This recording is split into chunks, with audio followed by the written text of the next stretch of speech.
Greetings, salutations, yet again, earthlings. So, today's interesting weirdness is, this is Harry. He's one of my beloveds. Adore him so. But the way that he forks off up there. But look here, the way that he is indented.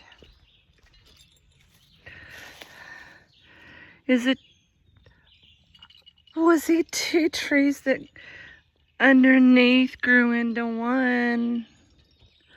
Or is it like the root system from that one was like two separate roots that intertwined to become one? I don't know, but that's one of the...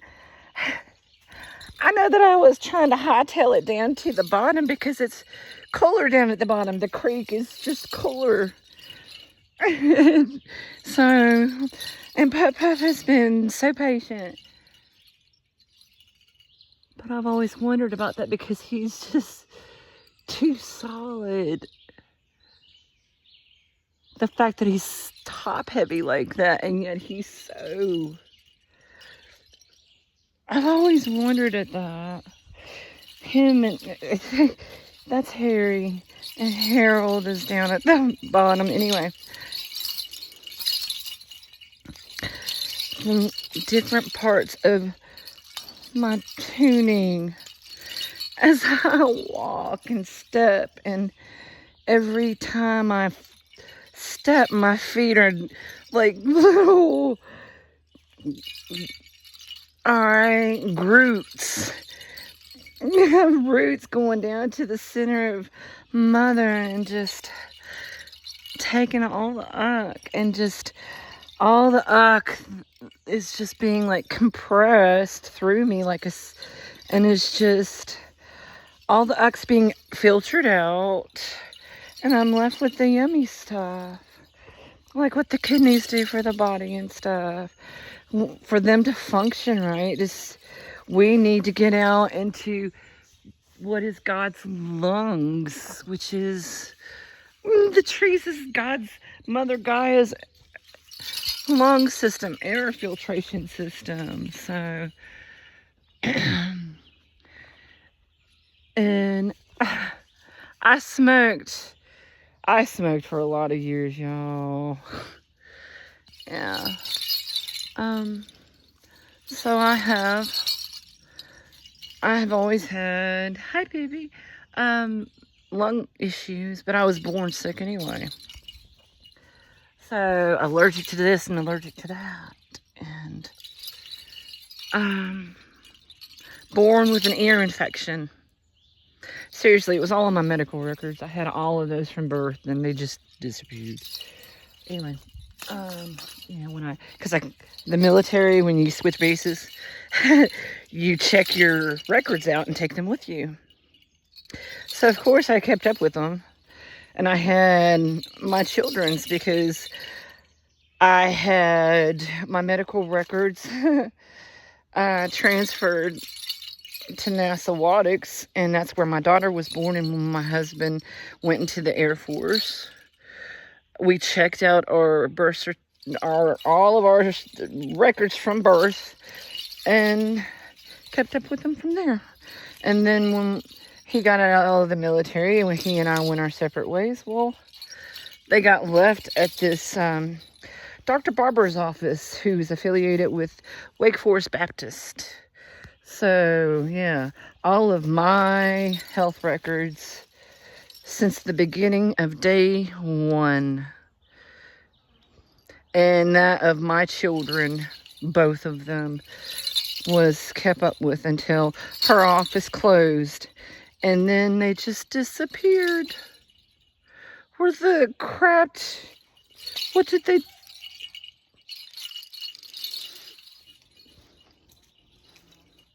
How very odd. Anyway, and why am I being led to talk about that now? I don't know. Very odd, indeed. Wake Forest Baptist, there's something very imperative that they wanted to talk to us about. The healers. the healers that have always been tuned in since before the colonizers. They all knew that this was coming. They saw what progress was going to lead to. They knew. That's why the ancestors agreed to be intercessors with the species, because they knew it would come a time when they would have to choose. Well, what within your DNA are you going to evolve and what are you not? Like, why do we have spleens? Or tonsils? Or organs they say we can't live with, that we don't really need? Appendix? I mean, what is all the, I mean,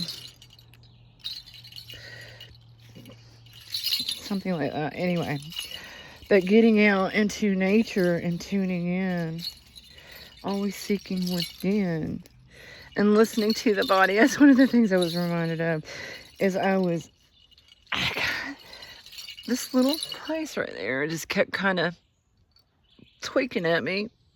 And it's like, okay, well, I'm trying to tune in and stretch and move. And all of a sudden it popped, and it's like right, it's the oddest place.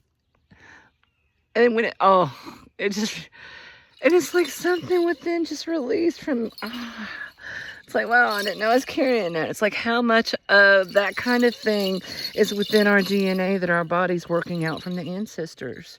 Because we are choosing to not perpetuate the worst of them. I'm not.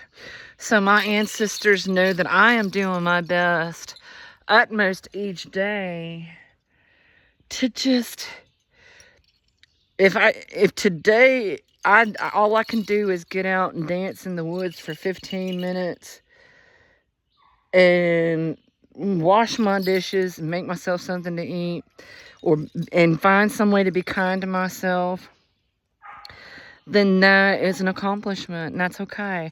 Tomorrow, well, I'm tuning. I'm being better each day, a little better each day. And the days that I am not so with it and I feel wobbles, well, I'm giving myself mercy and grace. And you know what? It's okay. I'm gonna just sit here and be still and tune in and love me a little extra and give myself a little extra mercy and grace. Game saved. Because it's all, I'm not stressing and worrying. It's all going to work out one way or another. Like my car getting fixed. How? I don't know. I don't know, but I've at least got at least got the title to it. So I can do something with it from there. My travel trailer. Finding a place to put it. Well, not stressing about it. I'm not going to worry about it. So,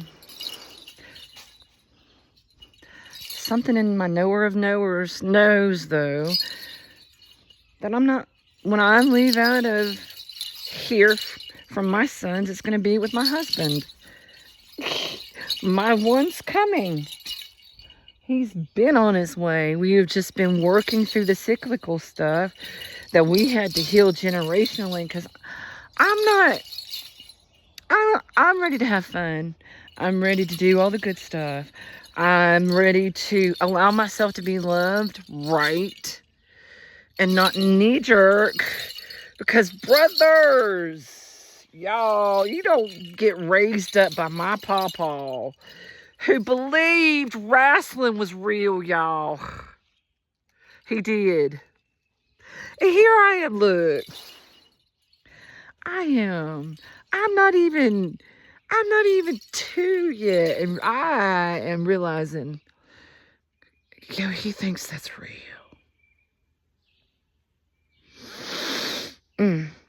Anyway, he got into it big time too. Anyway, seriously, he went through recliner after recliner, chair after chair, because I mean, he was a big, huge coal miner, like 6'3".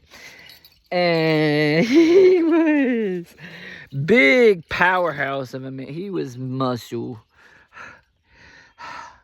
Anyway, and how many consoles?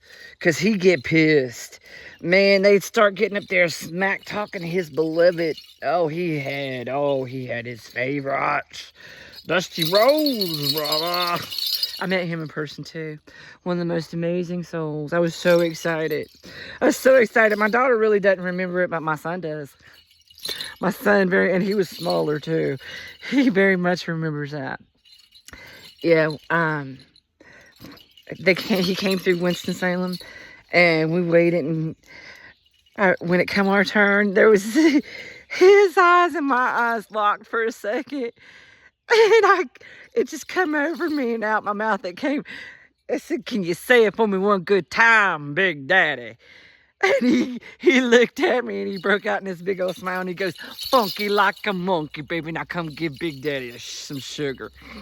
And I kind of got all tickled all over and got up and close to him, and he let me give him a little peck on his cheek. He was just, but it was over top of my, Kyle was in between us and I just kind of leaned over and he leaned his cheek down, and he was one of the most wholesome, genuine. Dude, his forehead, y'all.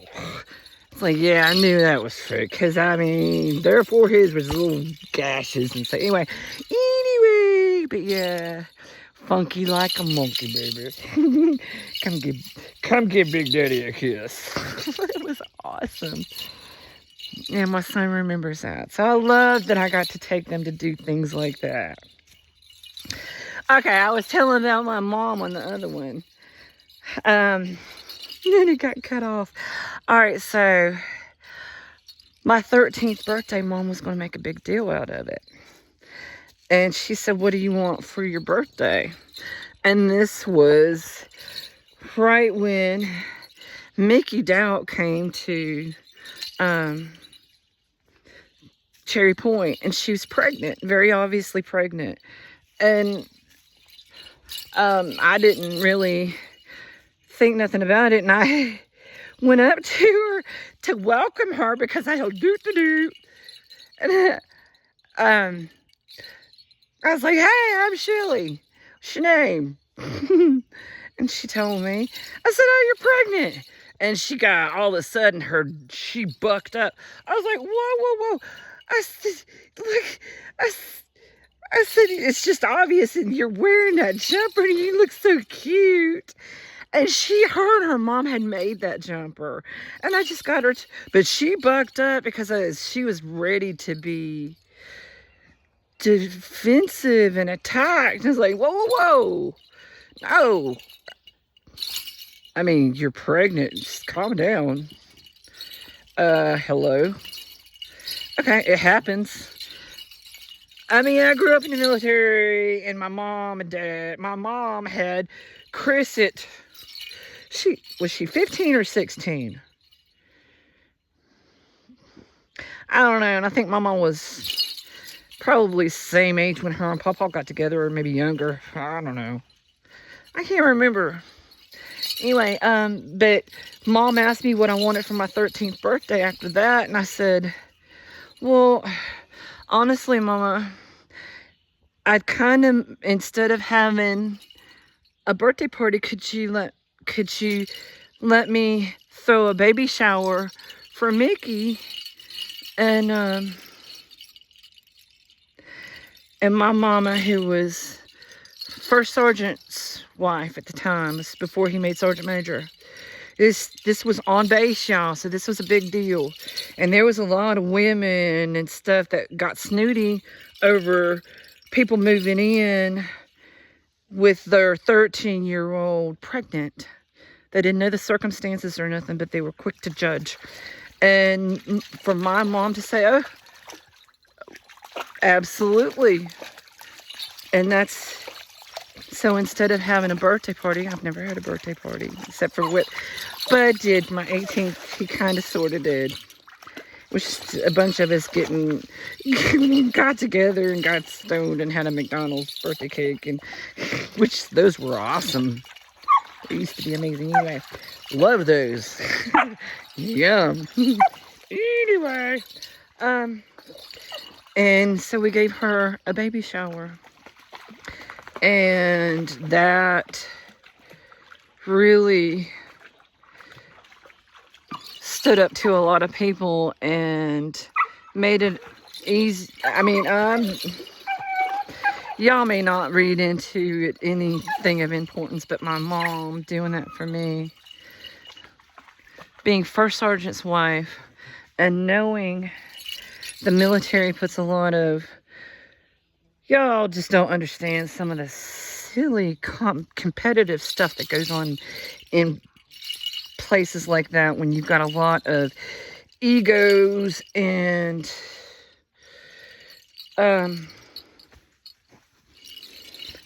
very powerful warrior personalities that have to be powerful because they are warriors. But not all of them know how to balance it in any way and make things competitions that shouldn't be competitions. And when you involve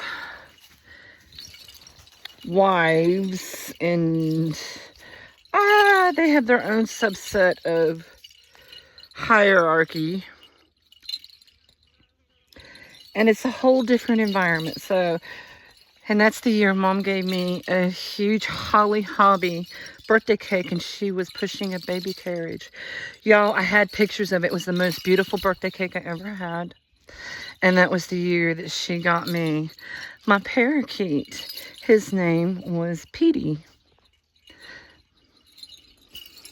So she made sure I had a wonderful birthday. And when it came time for Mickey's baby shower, it was wonderful. It was wonderful. So Mom made it extra special.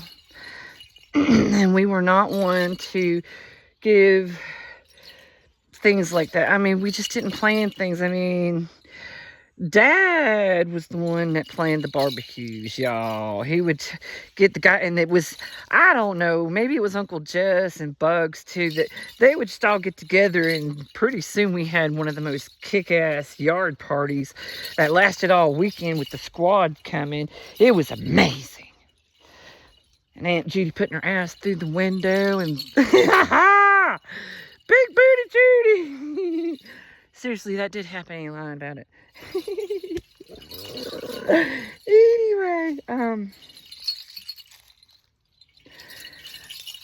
Anyway, why was I led to talk?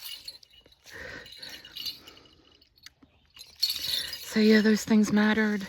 My mom mothered me in the best ways that mattered most, that she knew that I would be able to understand and get through and be the strongest and best for it. Mind over matter. What's more important? What is more important? Oh man, the memories of me and her getting out clamming. Oh y'all. Yeah. She got me out, I could play in the water with me a clam bag tied to my bikini bottom, because we went out in our bikini, Mom, too. Might maybe cut off, but always. And we was out in the direct sunlight at all times, and I could play in the water in the hottest of hot and make money. So, and I did that all my life. If I wanted something, okay, well, can we go play in the river for about an hour or two, Mama? I want a new pair of Levi's. So, or, you know, I want to go to the flea market and go to the movies this weekend. And so... But no, I didn't have to worry about that with like Pat. I mean, he was amazing. So, and Mom and Dad knew that he was a good choice. They knew the way he treated me and the way I acted. I got enough of my daddy in me and my mama. Think a man's gonna put his hands on me?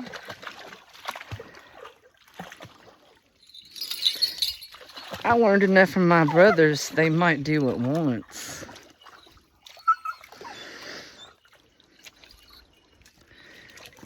Anyway. No. Anyway. No, those are the things that we are learning to grow above and beyond. And Mom and Dad were on the front line of all that, trying to get us through post-traumatic stress disorder, helping us to grow above and beyond. What wolves are we going to feed? Well, they gave us enough good stuff to choose from. I choose the good stuff, Mom and Daddy. Absolutely, I choose the good stuff.